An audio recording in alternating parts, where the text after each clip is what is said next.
a little bit about Jack Johnson being on the scene? Oh, Jack Johnson, yeah. Oh man, with this like really cool guitar and probably Birkenstocks and shit. I don't know. That's really weird. Old Sugar Mouth. He was his best friend. He got great pictures. Oh, there he is. Old Sugar Mouth. Oh man, that Man. that brings back some memories. I won't say good memories. I worked at a place that there was always just one person other than me working, only two people, and so one person would have to do the music. And every time I worked with a particular person, they always put on the Jack Johnson album, and I couldn't stand Jack Johnson. But after a while, because the job was so chill, I got used to it, and I'm like, you know what? He's all right, old Sugar Mouth. He's got a sweet voice. Right. He does got a sweet voice. He's got a really soft, sugary voice. Yes, he does. And I wonder if they just got used to this torture of their father. I mean, they're getting cool presents, but let's hear. There is no mistaking the distinctive weave, one of the experts stated. Such baskets are rarely, if ever, seen in our country, as they are not one of the island's main exports.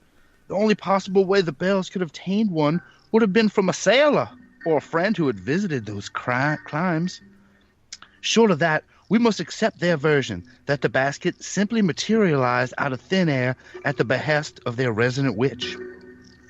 This incident, and one or two like it, were appealing paragraphs in the history of the Bell Witch and her persecution of John Bell. The overall story, however, contained no such niceties. As the winter came on, John Bell's tongue grew larger and larger until eating and drinking became an impossibility. It was obvious that he only had a short time to live, and so his farm was filled with well-wishers, both official and unofficial, who sought to make his end easier or, miraculously, to ensure that it didn't happen at all. Ministers, priests, policemen came to do their best, but they only succeeded in further antagonizing the witch, who cursed them in her deepest and most hateful voice. She hurled curses and obscenities at them and jeered at their foolish activities. The doctors found that their patent medicines didn't work. The men of God proved powerless in the face of this apparently equally strong force. The detectives scoured every foot of the farm and came up with nothing. As for John Bell, after 4 years of almost non-stop torture in one form or another, he quickly approached the point of death. His face was repeatedly slapped by invisible hands. His clothes were torn from him. He was punched in the stomach, kicked in the legs, and beaten about the back. The witch even spat in his face as he sat bemused, frightened, and helpless. "I'm almost done with you, Jack Bell," she cackled. "It won't be long now before you go to your grave to rot." On the morning of December 19th, 1820, the farmer went into a stupor. He did not regain his senses, and a doctor who was called in stated, "I can find nothing fatally wrong with him, yet he is most assuredly dying." As though to confirm this, the Bell Witch made one of her last few announcements. "There's nothing you can do for the man. John Bell is doomed. John Bell will never leave that bed. John Bell will die." Some 24 hours later, her prophecy came true. Mercifully, the remains of life left the farmer's body, and he was unable to hear the obscene and triumphant chanting that filled the death chamber. The Bell Witch had her last foul say and was heard of no more. In the 1820s, there was no rational explanation for the devilish things that had occurred at the farm. Today, however, psychic experts have put the case down to a poltergeist, a form of ghost which manifests itself by noisy and destructive behavior. As young Betsy Bell was the only member of the family not to be badly affected by it, it would seem that the poltergeist emanated from her. It could be that, however unconsciously, she disliked her father, and so conjured up the Bell Witch to punish and finally kill him. For once he was dead, and Betsy's hatred was assuaged, there was no longer any need for Kate the Spirit. Now, I don't know. I don't like that. I don't like that part of it at all. And this reading does leave some stuff out. The Bell Witch purportedly gave him a black poison that made him drink it, and then he died of poison. And so it's a case of a witch poisoning. And there was also a man who she had physically manifested again. And one of John's friends tried to wrap her in a blanket and set her on fire. Whoa, what the fuck? That is part of the legend. I mean, that's how if you want to kill a witch, that's how you do it. Just wrap her in fire. Wrap her up and set her on fire. That's you're supposed to burn these witches, but it didn't work. It was a man named William Porter who was one of the well-wishers there towards John Bell's last days. Now, I like doing this reading a lot, but I do not agree. I mean, I know that poltergeists claim do emanate. I mean, we had Voiré. Maybe Jeff was... Yeah, I don't like the tone that they were taking where they were trying to do the Voiré thing where it's like, oh, it must be this girl because she's of age of that time. You know, it's a tricky thing, and, you know, there's no science behind it, but there's definitely a thing where around the ages from 12 to 13, you know, like the puberty ages, you do either see things more or you know, things happen. But to pin it on her, like, oh, she must have not liked her father. Like, no, she loved her father. Like earlier, didn't you just say that she was like, oh, I just wish that, you know, that this, whatever it is, would leave my father alone. No, yeah. I don't like this. I didn't like that direction either. But now we're going to move to some modern stuff about this. So this case is one of the most well-known paranormal tales in American history. It has influenced a lot of films, including the Poltergeist series, which is kind of why I got into this. The Blair Witch Project, Bell Witch, Blair Witch, easy to confuse too. And there are about 5 movies dedicated just to the Bell Witch. I think American Haunting was probably the biggest one. Came out in 2005. Somewhere along the line, and it wasn't mentioned in the original story, is that the spirit of Kate now resides in a cave on the property near where the Bell's house was. The Bell house is no longer there, but the property still exists. And can you guys take a guess as to who would be brave enough to go into a spooky cave? Oh, probably Zach Bagans. Let's see. Ghosts can't hurt you most of the time. But as we've learned through the years, we're not always dealing with ghosts. Sometimes we're dealing with forces that are much darker, and those entities can hurt you. But in all the cases we've ever investigated, we've never heard of an entity that's actually killed before. Until now.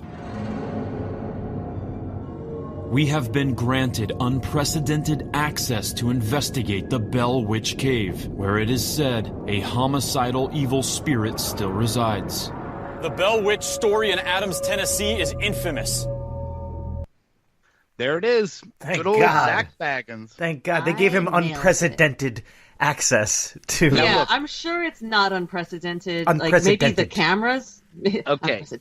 I want to talk about that. Talk about maybe they just let him come at night or something. This is a tourist destination. Night, This is a tourist spot. Anyone can go to this place and do stuff. I was even reading stories about Girl Scout troops that have gone and toured the place. And one of the stories is that a Girl Scout. Now we're not talking about a house. We're talking about a cave system that is very close. Did anything happen to the Girl Scouts? Like, I would like to hear that account more than Zach Bacon's account. A group of Girl Scouts went down there, and they had unprecedented access. And they took they took a group photo of them, and when they developed the photo, there was very cute. It was very cute, and there was a snake wrapped around one of the girls' legs. That wasn't present yet while it happened. I thought that was really pretty. Where's that photo? I want to look it up. Let's see it. I don't know if you can find it. I've just heard the story. I couldn't find the actual picture. So, Ghost Adventures gets an ancestor of John Bell and an ancestor of William Porter, that's the guy who tried to burn the witch, to join them in this most ghostly adventure. Do you believe the Bell Witch killed your ancestor? I do. He was poisoned. On December 20th, 1820, John Bell died when the family found a mysterious black liquid in a vial near his body. When the Bell Witch spoke in a disembodied voice, I gave old Jack a big dose of that last night, which fixed him. Earlier, we found out that your ancestor is the man who apparently wrapped the Bell Witch up with a blanket and tried to burn it, set it on fire. That's right. And your ancestor said something about that event. What did he say? He said, I almost killed that. So if there's anybody that's still alive that the Bell Witch hates, it's probably this guy, because he has the same blood that tried to kill the Bell Witch. Oh, no. Ooh. Can you not say witch on TV? I tried to kill that. Beep. What did he call her? Just a witch. Just a witch. I don't... I mean, he probably did just say witch, and they bleeped it out. Like, maybe they'll think he said bitch, and this will be ooh. Because we got to curse on Ghost Adventures. We got to, what is it, escalate? We got to escalate. We got to bring anything that's going to piss off a moment complete. I think because Bell Witch, if you say it fast enough, you could just be like a bewitch. Can y'all scream like a bitch? Can y'all scream like a Oh, I'm so sorry. I didn't mean to say that. All right, so... you can put a bleep in that, Rob. Can y'all scream like a... Yes, all right. Please put a beep in there. Okay, so look, we know we've done enough Ghost Adventures. All right, we know the setup for this. They have equipment. They curse at stuff. They freak out. So here it is. Zack in a cave.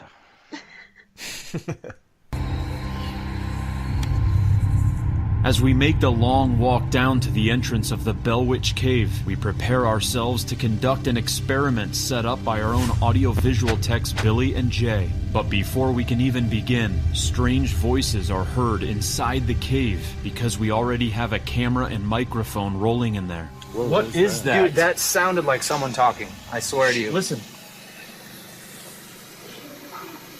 Did you hear that? I heard it.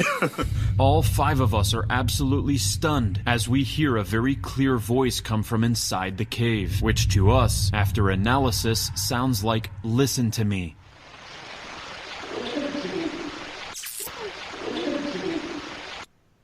Oh my god. Yeah, okay. I love their EVPs. Let's play the next clip, because I clipped that for us.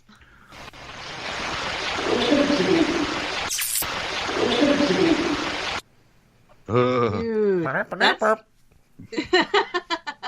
know that a lot of EVPs sound like ridiculous and a little bit like, okay, that's a bit of a stretch to like get those words like, you know, Ortega and everything, but that's pretty fucking like, that's real. None of their voices sound like that. Maybe there's somebody on their crew that could be in the background doing something like that, but I don't know, man. That's pretty fucking convincing. I got chills when I heard it. I really did. It is a weird one. I don't like how they're there and they're talking about how scared they are, and they're just like chortling and getting like, "Oh, that was crazy!" They're too excited in like a fun way. They should be more spooked, I guess. I mean, like, well, I usually don't respect these guys very much, but I didn't really get that tone from them. It sounded, I don't know. I need to watch the whole episode, I guess. Yeah, maybe it's not audio medium too much, but they dance around whenever they hear anything. These guys, they love it. Are they good at dancing? I feel like they're really bad at dancing. Yeah, they love it.